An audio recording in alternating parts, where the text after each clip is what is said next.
quartier Pompage, dans l'ouest de Kinshasa, les eaux du fleuve ont envahi les routes habituelles et la vie s'organise autrement. Ici, pour traverser, les habitants ont troqué les mythiques mototaxis pour des embarcations de fortune. Une traversée à haut risque. Nous traversons par des pirogues qui semblent être vraiment risquants. Moindre pépin, vous êtes dans l'eau. Vous arrivez à l'heure au travail ou... Non, vous voyez, l'heure est déjà dépassée, largement dépassée. Bon, je ne peux qu'accepter la situation. Cela fait plus d'un mois que le fleuve Congo est sorti de son lit, 6,20 mètres au-dessus du niveau de la mer, du jamais vu depuis 1961. Pour se rendre compte de l'étendue des dégâts, il faut embarquer sur la pirogue.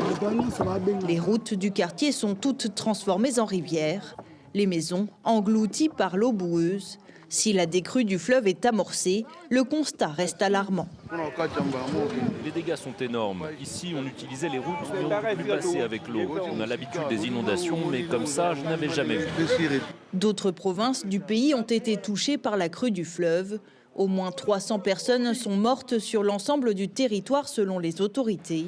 Pour la régie des voies fluviales, cette montée exceptionnelle du niveau du fleuve est le signe du réchauffement climatique, mais aussi les conséquences de constructions anarchiques et de la main de l'homme. Quand il y a déforestation, la terre devient de plus en plus sèche. Conséquence, c'est que quand il pleut, l'eau ne parvient plus à s'infiltrer sous la terre.